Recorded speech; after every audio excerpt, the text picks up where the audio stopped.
मेरा नाम राजेश कुमार है। मैं बाय प्रोफेशन डॉक्टर हूँ। मेरी डॉक्टर जाकिर नाइक से सवाल भी है और इल्तिजा भी है, रिक्वेस्ट है। हम पाकिस्तान में पैदा हुए हैं, तो हम शुरू से ही इस्लामियात और मुस्लिम्स दोस्तों के साथ काफ़ी हमारा कोऑर्डिनेशन रहा है। तो हमें इस्लाम के बारे में 100% नॉलेज तो नहीं है, लेकिन हमारा कुरान शरीफ पे बहुत ज़्यादा बिलीव है कि जो बातें कुरान शरीफ में लिखी हैं वो अटल है और अटल ही रहेंगी। मेरी रिक्वेस्ट और सवाल ये है कि हमारे मुल्क में डॉक्टर साहब आए हैं, डॉक्टर साहब की बड़ी ऑनर है। डॉक्टर साहब की बात गवर्नर साहब भी रखेंगे, हमारे दूसरे बड़े हुक्मरान जो इस वक्त लीड कर रहे हैं वो भी रखेंगे।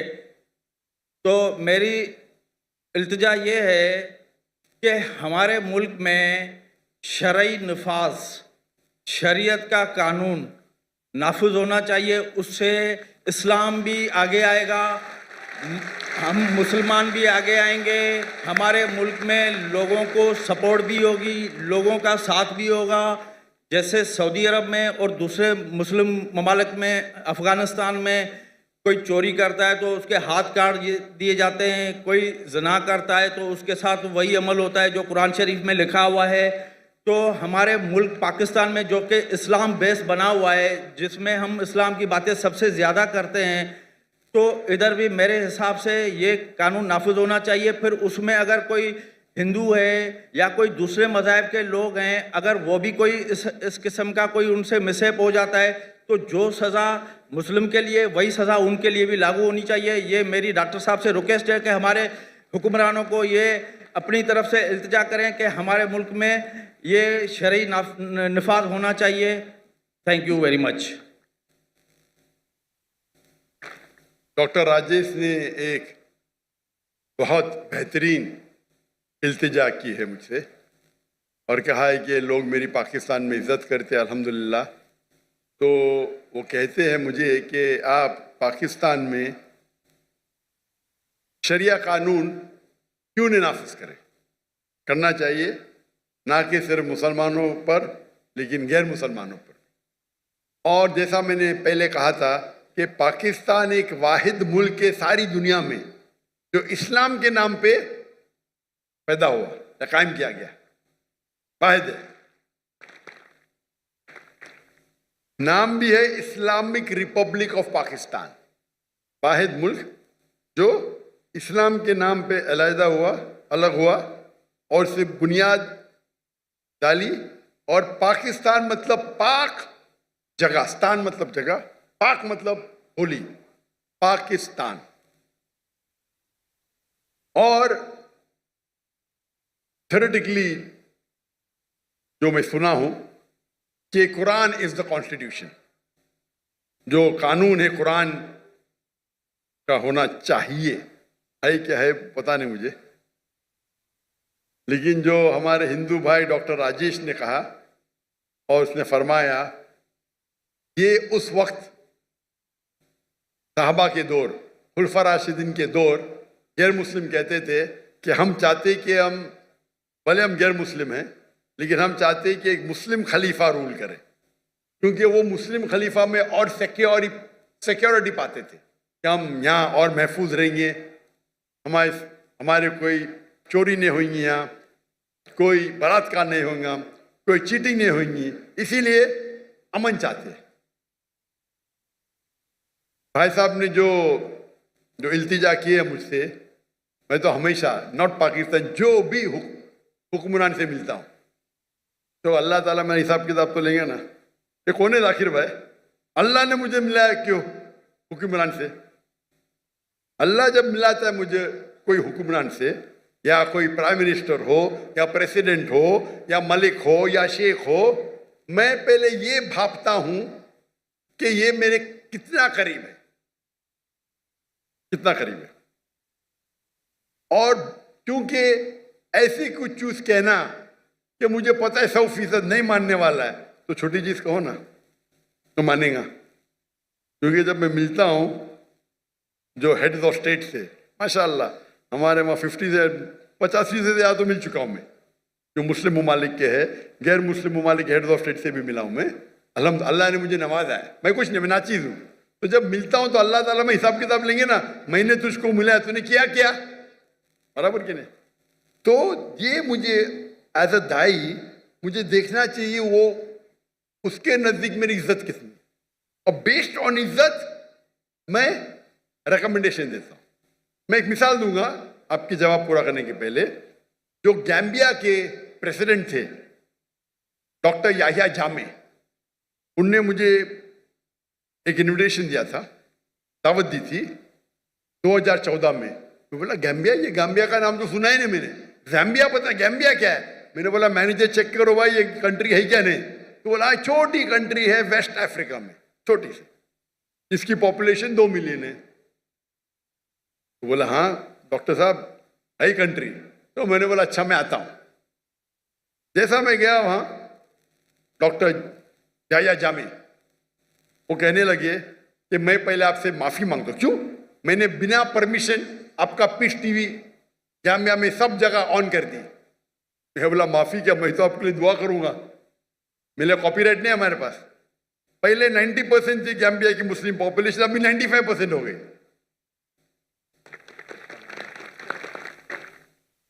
और मुझे वो चाहते थे।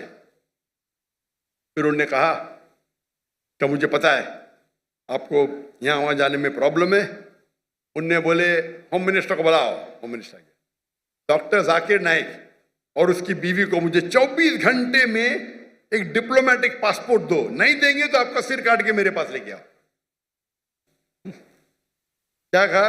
24 घंटे में डॉक्टर जाकिर नाइक और उनकी बीवी को डिप्लोमेटिक पासपोर्ट दो, नहीं तो नहीं कर सकते तो आपका सिर काट के। यानी वो थे कमांडर, माशाल्लाह 24 घंटे में मुझे डिप्लोमेटिक पासपोर्ट मिल गया। फिर मैंने कहा भाई डिप्लोमेटिक पासपोर्ट में इंडियन हूं, बट नो प्रॉब्लम, अभी तुम मेरे अम्ब्रेला में दिया तो ले लिया मैंने, और कहा कि आप मेरे रिलीजियस एडवाइजर है, आज से आप मेरे रिलीजियस एडवाइजर। तो मुझे रिलीजियस एडवाइजर बनाया। मैंने बोला ये तो बहुत बड़ा होता है भाई, कोई कंट्री का रिलीजियस एडवाइजर। अल्लाह ताला पूछताछ करेंगे तो मैं फंस जाऊंगा, तो आप बोलो मैं क्या करूं। तो मैंने जब देखा मेरे से बहुत मोहब्बत करता है, मेरे लिए कुछ भी करने को तैयार है, माशाल्लाह, तोहफे ये वो। उनको तो पूरे पब्लिक के अंदर हमर में आप देखेंगे वीडियो, वो कमांडर है, उनकी गाड़ी में बैठ के सब हजारों लोग पीछे जा रहे हैं, और कमांडर है। और वहाँ सब लोग चाहते हैं क्योंकि पीस टीवी में कॉमन था। ये पता ही नहीं, पूरे जेट प्लेन में पूरे लोग को, मेरे स्टाफ, हम लोग 55 लोग गए थे शूट, उस टाइम 55 लोग हमारी क्रू होती थी, तो पूरी क्रू गई उधर। और कहा कि हर एक आदमी को, एक एक स्टाफ को अलग अलग कमरा। मैंने बोला इस्राफ है, नहीं भाई प्रेसिडेंट की तरफ से आया, एक एक आदमी को 5 स्टार में अलग अलग कमरा। फिर मैंने कहा उनसे, मैंने बैठा, डिस्कशन किया, काफी घंटे बैठे। फिर मैंने कहा कि सबसे बेहतरीन होगा आपको अपनी आखिरत के लिए आप अपने मुल्क को इस्लामिक करो और इस्लामिक कानून लगाओ। तो उन्होंने कहा मुझे 1 साल का मौका दो डॉक्टर साहब, 1 साल का। मेरा वादा है कि 1 साल में मैं रिपब्लिक ऑफ गैम्बिया को इस्लामिक रिपब्लिक ऑफ गैम्बिया बनाऊंगा। अल्हम्दुलिल्लाह 11 महीने में उन्हें लेटर लिखा मुझे, ये कंट्री गैम्बिया इस्लामिक रिपब्लिक बन गई, माशाल्लाह। ठीक है, नाम के करने के बाद काम भी होना चाहिए, तो आस्ते आस्ते वक्त लगता है। तो मैंने गाइडेंस दी, इस तरह करो, ऐसा करो। ये खाली एक ही, बहुत से लोग से बात करता हूँ, मिलते रहता हूँ, अल्लाह ताला मौका देता है। ये बहुत करीब थे मेरे माशाल्लाह। तो फिर उन्हें लागू करना शुरू किए फौरन। जो मुसलमान के क्या बोलते हैं, गॉड फादर है, मेरे नहीं भाई, अक्सर मुस्लिम कंट्री के गॉड फादर है ना, अंकल सैम। पता अंकल सैम कौन है? Uncle Sam USA. जैसा उनने कहा, उनने मुझसे कहा कि यूरोपियन यूनियन मुझे 30 मिलियन यूरो दे रही है, उनकी शर्त है कि आप होमोसेक्सुअलिटी को प्रमोट करें। क्रिमिनल निकाल दो, जो क्रिमिनल कोड है कि होमोसेक्सुअलिटी इज अ क्राइम, उसको निकाल दो, आपको 30 मिलियन यूरो देंगे। और 30 मिलियन यूरो गैम्बिया के लिए बहुत बड़ी अमाउंट होती है। उनने मुझसे पूछा क्या करूं, मैंने बोला 30 मिलियन का, उनको बोला कि 30 बिलियन भी देंगे तो मैं नहीं करूंगा, और उनने ठुकरा दिया। मैं ये नहीं कहता हूं कि वो एकदम अच्छे प्रैक्टिसिंग मुसलमान थे, लेकिन मेरी कोशिश है कि उनको इस्लाम के करीब लेके आऊं, कोशिश करूं। अफसोस की बात है क्योंकि हमारे जितने, और वो ऐसे शख्स थे, बोलते मैं किससे डरता नहीं हूं। उनके पास छड़ी रहती थी, छड़ी में तलवार रहती थी। और यूएनओ में जाके मुझे कहते थे, doctor Zakir, I am the only Muslim leader who goes there and starts with Bismillah Rahman Rahim. No one. I'm a Muslim. I'm proud to be one. Height भी थी माशाल्लाह उनकी। एक साल होने के बाद इमीडिएटली इलेक्शन के अंदर वो ओवर पावर करते और उनको छोड़ने पड़ा कंट्री। 25 साल रूल किए। जब उनने अपने कंट्री को इस्लामिक कर दिए, वो कह रहे थे this is the 4th Islamic country या 5th, Pakistan, Iran, I think Afghanistan, तो वो कह रहे थे 4th या 5वीं कंट्री है। और यूएसए के न्यूज़पेपर में आता है doctor Zakir Naik is the godfather of doctor Yahya Jami. वो याह्या जामी क्योंकि वो कंट्री छोटी है, तो मैंने उनसे कहा इंशाअल्लाह अल्लाह सुब्हानहू व तआला, यहाँ की प्रेसिडेंसी की वैल्यू कुछ नहीं, अल्लाह ताला आपको इंशाअल्लाह आखिरत के अंदर जो दर्जा देंगे वो यहाँ से कई बेहतर है। तो जब भी मैं कोई प्राइम मिनिस्टर या प्रेसिडेंट या कोई किंग या कोई शेख से मिलता हूँ, मैं कोशिश करता हूँ कि मैं उन्हें पैगाम पहुँचाए। पैगाम पहुँचाने के बाद ये भी ख्याल रखता हूँ कि मैं आम में नहीं करता हूँ। अभी तो जामिया है नहीं, इससे बोल रहा हूँ। जो अभी जो लोग प्रेसिडेंट है उनके बारे में जिक्र नहीं करूँगा, ये ठीक नहीं है। अभी डॉक्टर जामिया नहीं है तो नो प्रॉब्लम, लेकिन अगर कोई रूलिंग है अभी तो नहीं करना बेहतर है। ये हमारे इस्लाम की तालीम है कि कुछ चीज़ छुपाना चाहिए, कुछ चीज़ जो बोल सकते पब्लिक में बोलता हूँ मैं। तो इसी तरीके से मैं जब भी मिलता हूँ कोशिश करता हूँ लोग को के हाँ जी आपने जो इल्तिजा की बिल्कुल सही की। और मैं पब्लिक के सामने कहता हूँ कि पाकिस्तान में ने सारे मुसलमान मुल्क ने गैर मुसलमान मुल्क में भी मेरे हिसाब से शरिया लागू होना चाहिए। जो हमारे हिंदू भाई ताली मार रहे माशाअल्लाह। आप चाहे या ना चाहे, मैं चाहूं या नहीं चाहूं, कुरान मजीद में अल्लाह ताला ऑलरेडी फरमाते हैं 3 जगह, सूरह तौबा सूरह नंबर 9 आयत नंबर 33, सूरह फतह सूरह नंबर 48 आयत नंबर 28 और सूरह सफ सूरह नंबर 61 आयत नंबर 9 में अल्लाह ताला फरमाते हुवल्लज़ी अरसल रसूलहु बिल हुदा वद्दीनुल हक लियुज़हिरहु अलद्दीन कुल्ले। क्या अल्लाह ने अपने आखिरी पैगंबर मोहम्मद सल्लल्लाहु अलैहि वसल्लम को भेजा दीनुल हक के साथ, ताकि वो सारे मज़ाहिब कुल, चाहे वो क्रिश्चियनिटी हो, जुडाइज्म हो, हिंदुइज्म हो, बुद्धिज्म हो, एथियज्म हो, कम्युनिज्म हो, सोशलिज्म हो, कुल्ले मास्टर देम ऑल वलौ करियल मुश्रिकून। 2 जगह अल्लाह ताला फरमाते वलौ करियल मुश्रिकून, कितना भी वो मुश्रिक लोग गैर मुस्लिम लोग चाहेंगे फिर भी ये होंगे। और एक जगह अल्लाह ताला फरमाते वह कफ़ा बिल्लाही शहीदा, और काफ़ी है अल्लाह शहादत के लिए। तो ये 3 जगह अल्लाह ताला का वादा है कि सारी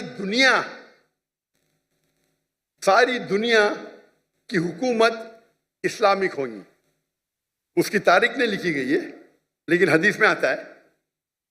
अभी वो 2 साल बाद होगा, 20 साल बाद होगा, 200 साल बाद, ये मैं जानता नहीं, लेकिन ये हदीस के अंदर कई हदीस में है इंशाअल्लाह सारी दुनिया में खिलाफत आएंगे और 7 साल तक मुसलमान सारी दुनिया को रूल करेंगे। ये पढ़ के मुझे बहुत इत्मीनान होता है। आज की हालात जो देखते, जो आज की हालात हम मुसलमान की है, तो हम ख्वाब में भी ये सोच सकते ही हो सकता है।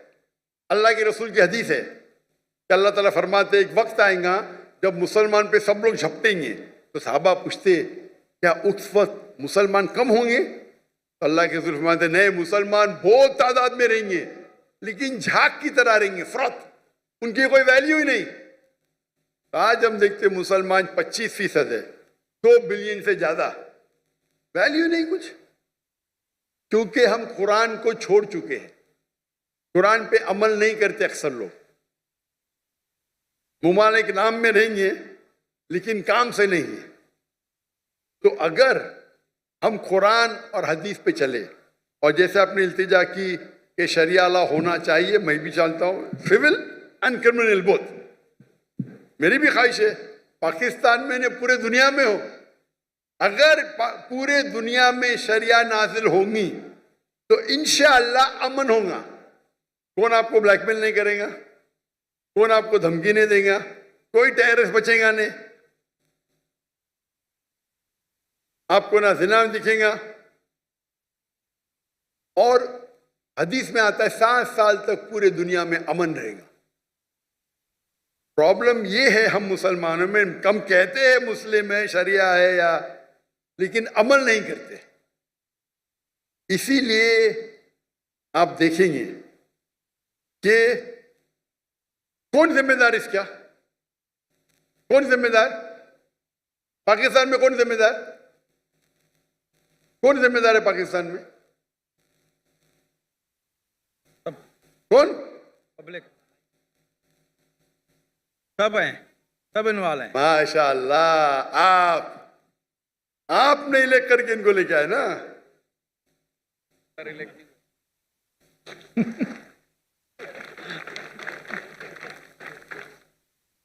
डेमोक्रेसी इस्लाम में अलग डेमोक्रेसी तो ऐसी होती नहीं, बट फिर भी आप है।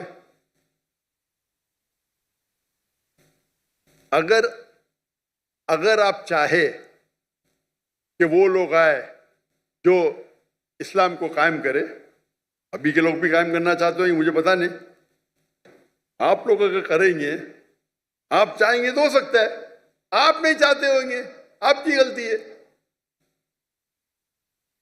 तो अगर हम चाहते हैं तो बिल्कुल आसान है, और ये इसकी बुनियाद, ये मुल्क की बुनियाद ही है इस्लाम। इस्लाम के नाम पे अलग हुआ तो आपके लिए तो और आसान है, आपके कॉन्स्टिट्यूशन में लिखा हुआ है, हमारे कॉन्स्टिट्यूशन में तो नहीं है, आपके कॉन्स्टिट्यूशन में। तो आप कॉन्स्टिट्यूशन में लिखा है, तो आप जो तरीका है, जो अच्छे दानिश्वर है मुसलमान पाकिस्तान में, मिलो, जाके उनसे बात करो, क्या लॉज है पढ़ो, और इंशाल्लाह मन के साथ ये हो सकता है। बेनसीब हाथ में आपके है, मेरे ने। जितना अल्लाह ने मुझे सहलायत दी मैं तो दावत देता हूं, वो तो मेरा काम है, लेकिन की चाबी आपके हाथ में, मेरे हाथ में नहीं। मैं तो आया कल चले जाऊंगा, बराबर के नहीं, चाबी आपके हाथ में, आपसे पूछताछ होगी। तो जैसे भाई साहब ने क्या, मैं रिक्वेस्ट तो कर दिया हूं, इंशाअल्लाह हम देखेंगे कितना जल्दी होता है कि पाकिस्तान के अंदर ही नहीं, सारी दुनिया में, ये लेक्चर में कहता हूं मैं, सारी दुनिया में इस्लाम का कानून होना चाहिए। और मैं ये कहता हूं अगर डिबेट हो जाए, debate, let's have a debate कि कौन सा कानून बेस्ट है, क्रिश्चियन हो या हिंदू हो या इस्लामिक हो, सेक्युलर हो, इस्लाम की तरफ से मैं आऊंगा। मैं कोई आलिम स्कॉलर नहीं हूं, मैं बोला अगर दम है किसको तो डिबेट करो भाई, मैं साबित करूंगा साइंटिफिकली, लॉजिकली, कोई बेहतर कानून नहीं बनिस्बत अल्लाह के। आप कोई यूएसए का कॉन्स्टिट्यूशन लेके आओ, इंडिया का कॉन्स्टिट्यूशन लेके आओ, यूके का लेके आओ, पाकिस्तान का पता नहीं मुझे, कोई भी कॉन्स्टिट्यूशन लेके आओ, इस्लाम की तरफ से मैं नुमाइंदगी करूंगा इंशाअल्लाह। कोई नया कॉन्स्टिट्यूशन मुझे वक्त देना पढ़ने के लिए, नहीं पता तो पढ़ूंगा ना मैं, तहकीक करूंगा ना, तहकीक करके इंशाअल्लाह इस्लाम की तरफ से मैं हाजिर हूं, साबित करूंगा। लाइव डिबेट फ्री, बड़े मैदान में करेंगे। कि भाई साहब ने 1 लाख कहा, गलत कहा। वो 1 मिलियन का तर्जुमा 1 लाख कर दिया इनने। 1 मिलियन का तर्जुमा होता है 10 लाख। सबसे बड़े गैदरिंग 10 लाख है, किशनगंज में 10 लाख, 1 लाख नहीं। 1 मिलियन का तर्जुमा होता है 10 लाख। सबसे बड़े गैदरिंग 10 लाख है। इंशाअल्लाह अगर कानून पे बहस हुआ तो 10 लाख के 1 करोड़ आ जाएंगे इंशाअल्लाह। ठीक है ना? इस्लाम के तरफ से मैं नुमाइंदगी करूंगा। अब डॉक्टर राजेश, आपने मुझे इल्तिजा की, मैंने बोल दिया जवाब। मैं आपसे पूछना चाहता हूँ, क्या आप एक खुदा में मानते? जी। हाँ, आप मानते कि बुत परस्ती सही है क्या गलत है? बिल्कुल सही नहीं है। बुत परस्ती गलत है? या माशाअल्लाह। आप मानते हैं कि मोहम्मद सल्लल्लाहु अलैहि वसल्लम अल्लाह के पैगंबर है? बिल्कुल। माशाअल्लाह। तो ये दो चीज, जिस तरीके से मैंने कुछ लम्हों पहले कहा था कि इस्लाम में एंटर होने के लिए 2 चीज की जरूरत है। मानो कि एक खुदा है और उसका कोई माबूद नहीं, कोई मूर्ति नहीं, और मोहम्मद सल्लल्लाहु अलैहि वसल्लम आखिरी पैगंबर। आप तो दोनों में मानते, तो मेरे हिसाब से आप मुसलमान हैं। माशाअल्लाह। आप समझे ना? बिल्कुल। मैंने तकरीर की है similarity between Islam and Hinduism. बाद में मेरे एक और सवाल है। पर पहले मेरे सवाल का जवाब दीजिए ना। क्या? नहीं, मेरा सवाल था, आप मानते खुदा एक है? जी हाँ। आप मानते अल्लाह के रसूल मोहम्मद सल्लल्लाहु अलैहि वसल्लम है, तो उसका मतलब मुस्लिम है आप। माशाअल्लाह। तो आप चाहेंगे शहादत देने के लिए? शहादत मुसलमान होने के लिए शहादत देने की जरूरत। मान लो आप मुस्लिम है, तो मेरे हिसाब से आप मुस्लिम हैं, मेरे हिसाब से। और जो इल्तिजा आपने की यहाँ के कि कोई भी मुस्लिम में दम नहीं था, बाकी नहीं किया। इधर हजारों लोग हैं, 50,000 लोग हैं, इसमें दम ही नहीं था। जी हाँ। आप मर्द के बच्चे हैं माशाअल्लाह, इसीलिए मैं आपकी इज्जत करता हूँ। बिल्कुल। समझे ना? डॉक्टर साहब, आपसे सबकी मोहब्बत है। जी हाँ। अल्लाह पाक सबको खुश रखे। आमीन। जितने भी हमारे ऑडियंस हैं, आप लोग भी खैरियत से पाकिस्तान से अपने मंजिल मकसूद तक चले जाएं। जी हाँ। और इंशाल्लाह नेक्स्ट टाइम जब आप आएंगे तो इससे भी अच्छा प्रोग्राम होगा इंशाल्लाह। और उसमें इंशाल्लाह कोई हमारी इससे भी अच्छी बातें होंगी। मेरा एक और सवाल है जी हाँ। कि माइनॉरिटी के हकूक़ मुस्लिम रियासत पे किस हद तक हैं और माइनॉरिटी के अपने क्या फ़राइज़ हैं कि हम अपनी रियासत के लिए हमें क्या करना चाहिए? बहुत अच्छा सवाल है कि इस्लामिक कानून में इस्लामिक गवर्नमेंट के क्या हुकूक है गैर मुस्लिम के मुतालिक, और माइनॉरिटी के गैर मुस्लिम के क्या हुकूक है उस इस्लामिक रियासत के। नंबर 1, इस्लामिक रियासत ये 2 चीज़ें, वो गैर मुस्लिम है, तो इस्लाम में कोई भी किसको ज़बरदस्ती कर नहीं सकता इस्लाम कबूल करने की। लेकिन इस्लामिक शरीयत है तो जो अरबी लफ्ज़ उनके लिए होता है दिम्मी, गैर मुस्लिम। दिम मतलब वो भले मुस्लिम नहीं है, इस्लाम कबूल नहीं किया, लेकिन वो मानते हैं कि हम इस इस्लामिक गवर्नमेंट के छत्र छाए में रहेंगे। वो ज़रूरी नहीं माने अल्लाह एक है, वो चाहे अल्लाह 3 माने, नो प्रॉब्लम। ज़रूरी नहीं कि माने मोहम्मद सल्लल्लाहु अलैहि वसल्लम में, लेकिन वो ये मानते हैं कि हम इस्लामिक गवर्नमेंट के प्रोटेक्शन में। तो जब वो प्रोटेक्शन में मानते हैं तो रूल है कि उनको बाकी चीज़ नहीं, लेकिन एक होता है जिजिया टैक्स, बहुत कम होता है आज की तारीख में, कपल ऑफ $100, ज़्यादा नहीं। आज जो इनकम टैक्स बढ़ते हैं वो जिजिया टैक्स से कई गुना ज़्यादा है। तो जिजिया टैक्स मतलब आप मानते हैं कि आप अंडर प्रोटेक्शन है इस्लामिक लॉ में। तो आप एक बार प्रोटेक्शन में आ गए तो कोई भी आपको परेशान करे तो वो इस्लामिक हुकुम, इस्लामिक गवर्नमेंट का ड्यूटी है कि आपको प्रोटेक्ट करे। अगर कोई भी आपके घर में चोरी करे तो उनकी ड्यूटी है उसको पकड़े, आपको कोई नुकसान करे तो उससे रोकना उनकी ड्यूटी है, चाहे मुस्लिम हो या गैर मुस्लिम। और मिसाल है हज़रत उमर रज़ियल्लाहु अन्हु की, जब वो खलीफा थे तो 10 मुसलमान एक यहूदी लड़की को मारते, कत्ल करते, 10 के 10 को पेनल्टी, कत्ल। मुसलमान थे, यहूदी लड़की को मारते हैं, कत्ल करते, मुस्लिम 10 मुसलमान यहूदी लड़के कत्ल करते, नाजायज था, सारों को सजाए मौत। ये इस्लाम का कानून है। तो जिस तरीके से बाकी मुसलमान को प्रोटेक्ट होता है, हर गैर मुस्लिम को ज्यादा क्योंकि इज्जत का सवाल है, ज्यादा होता है। क्यों? क्योंकि आप हमारे अंडर प्रोटेक्शन में हैं। और अगर जंग होती है वो मुस्लिम मुल्क के दूसरे के साथ, आपको जंग में आने की जरूरत नहीं। बाकी मुसलमान चाहे डॉक्टर हो, चाहे इंजीनियर हो, चाहे करोड़पति हो, अगर खलीफा ने कहा आपको जंग में हिस्सा लेना है तो लेना लाजिम है, उनके लिए कोई एस्केप नहीं है।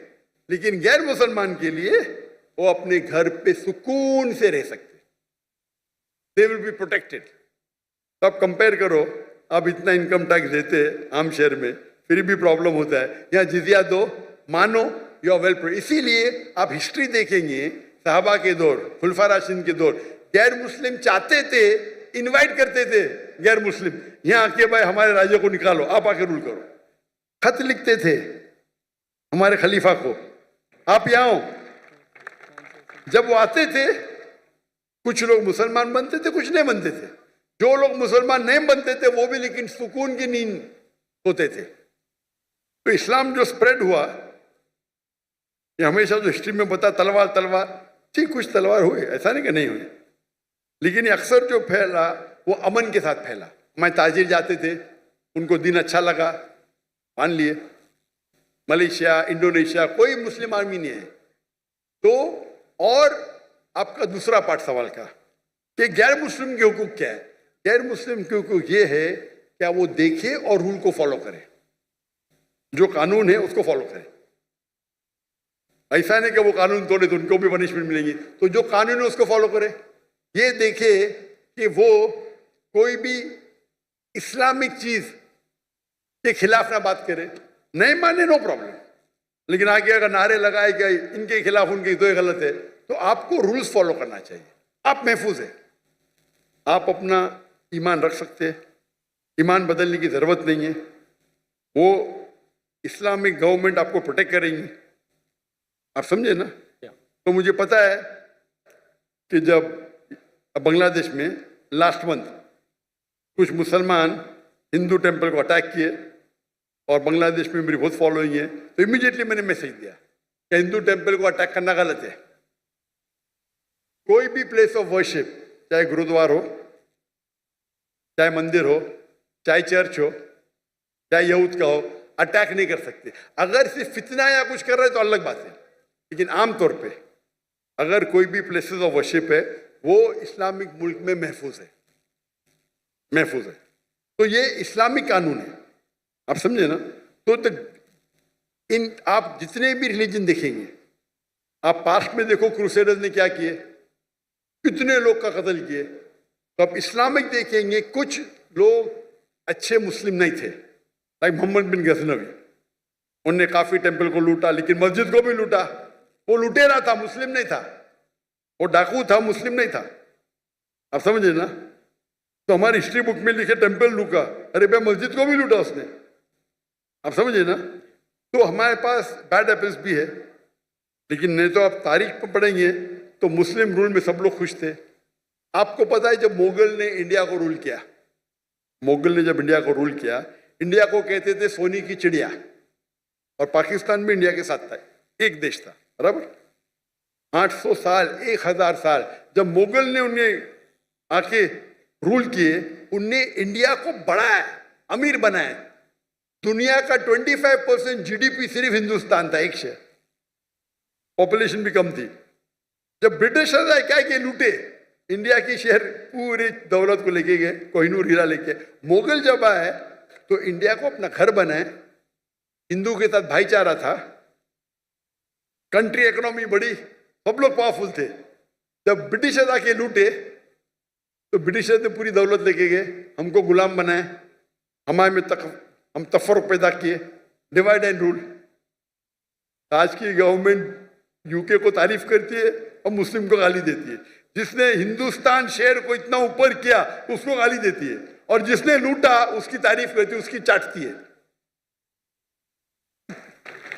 इसके ऊपर एक हिंदू शशि तरूर, वो पहले मिनिस्टर था, मेरा दोस्त भी है माशाल्लाह, उसने किताब लिखी इंडिया अंडर ब्रिटिश रूल, ऐसे टॉपिक ऐसा कुछ था।